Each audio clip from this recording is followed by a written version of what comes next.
How is that not hot cum? They should call it a fat faggot treat, just to...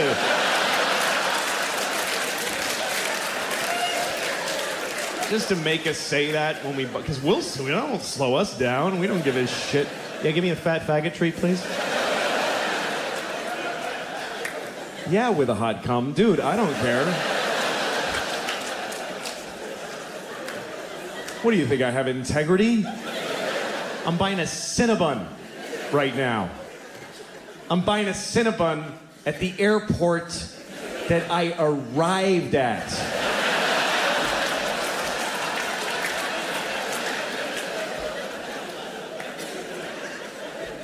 You understand why that's extra disgusting, right?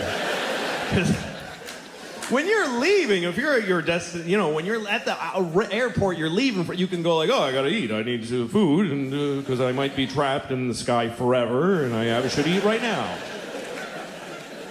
But this is, I've landed. The trip is over. I'm 20 minutes from my house where I got bananas and apples and shit.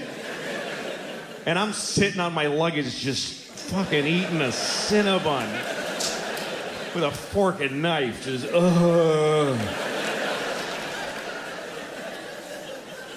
It was a shitty one too. It was old. The dude at the thing, he was about to take it in and close, and I was like, no, give me that now. And he didn't want to sell it to me. He's like, this is very old. Please don't buy it. Don't buy it. It's too old. I was like, dude, I'm eating that. That's what's gonna happen next. You decide if we're gonna be in the paper tomorrow, but that shit's going in my face.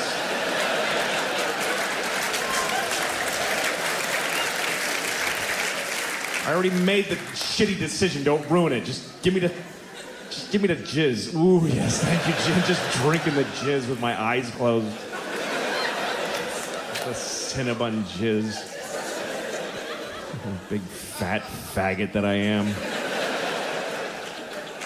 I'm a fat faggot.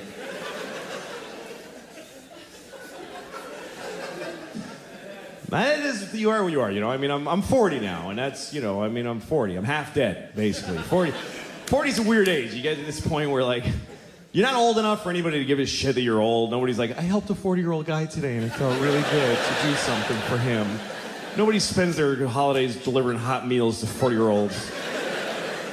And you're not young enough for anybody to ever be proud of you or impressed. They're just like, yeah, do your job, asshole. Nobody cares. That's what you're supposed to do.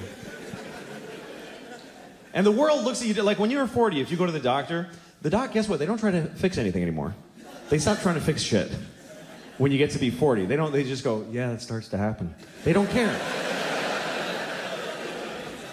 I went to the doctor because my ankle hurt, right? Now, if you're 20 and you have a bad shoulder, the doctor will reconstruct your shoulder through miracles of modern science. He'll take your ear and make a shoulder out of it. It's weird. But when you're 40, they just give you no options. They don't care. I went because my ankle, like I was limping for like a month out of nowhere. And the doctor, he brings me in, he shows me an x-ray of my ankle. He's like, yeah, your ankle's just worn out.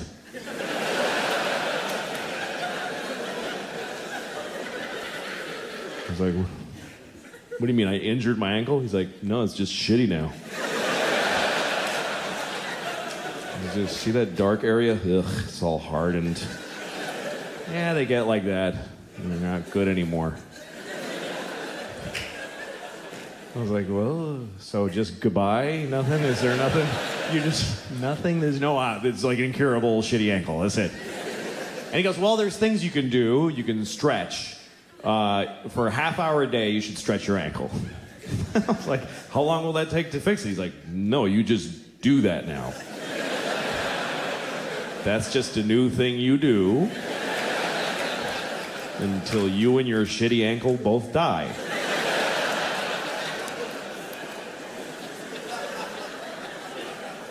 I was like, dude, this hurts a lot. And he goes, well, you could take a leave. Just take a leave. You could buy it, just take it. And you can take whatever amount. It doesn't matter. Like, don't pay attention to the dosage. Like, really? He's like, yeah, you could take 10 a day. You'd be fine. He said take 10 a leave a day. I said, I heard, doesn't that stuff like hurt your intestines? He goes, oh yeah, it'll do some intestinal damage after a while. But you just gotta weigh that against how much you like your ankle not hurting.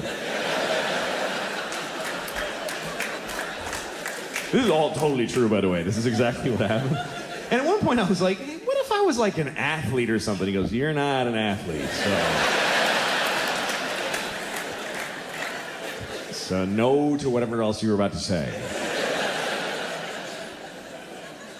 It's bleak. It's harder for old people. My grandmother's 95. She can't see out of her left eye. It just shut off. The last time we went to see her, she's like, I can't see out of my left eye. And we're all like, oh, hey, what was Christmas like in the 40s? Maybe run out the clock on the eye thing if we're lucky, you know? So I go to her doctor. He's right at the end of the hall. He's there always like 90 feet away from her. So I go to the doctor and I said, you know, she can't see out of her left eye at all. And I swear to God, he goes, well, she's probably got a bunch of tumors in her head. I swear to God. That's exactly what he said.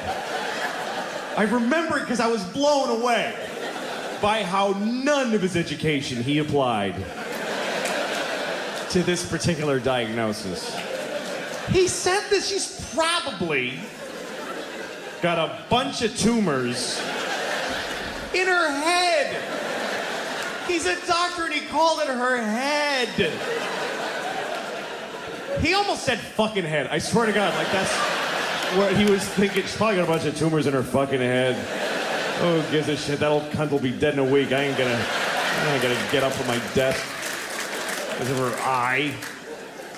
What, does she need 2 eyes to see the shitty place you fucking put her because you don't love her enough?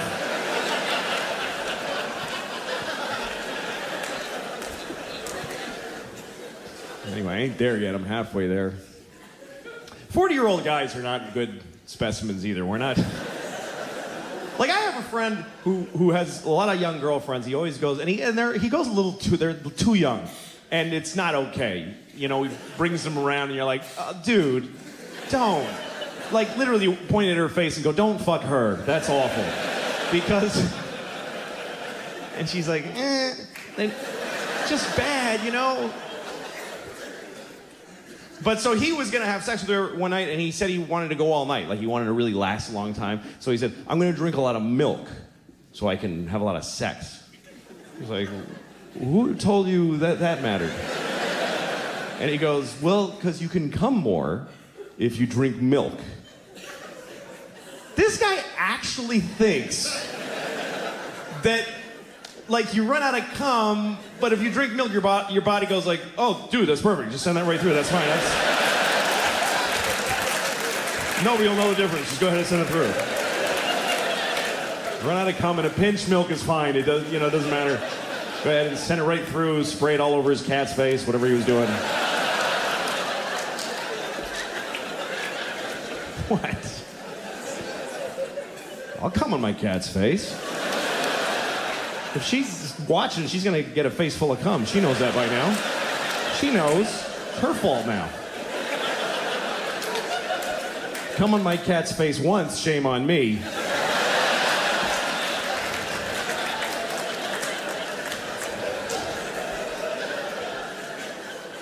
I don't have a cat. I don't have a cat. I never had one. I mean, I would come on a cat's face. I'm not trying to take that back. I just don't happen to have a cat. I have a dog, and I had a dog when I was a teenager, and yeah, I did once. I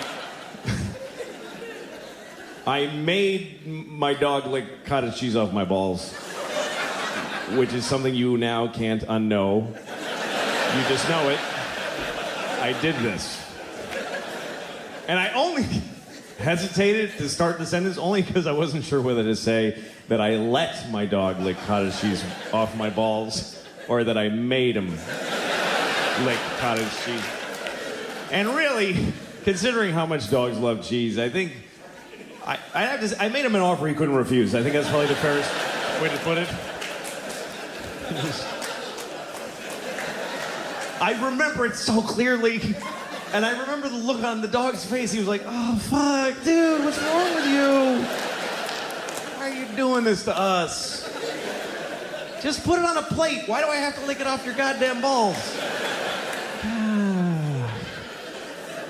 All right, come on, fine, let's do it. I'm doing it. I don't care. Look, you gotta live with this. I'll be dead in 2 years. I'm a dog. This is your problem.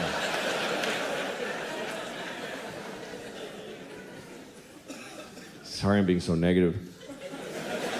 I'm a bummer. I don't know. I shouldn't be. I'm a very, lucky guy. I got a lot going for me. I'm healthy. I'm relatively young. I'm white, which thank God for that shit, boy. That is a huge leg up. Are you kidding me?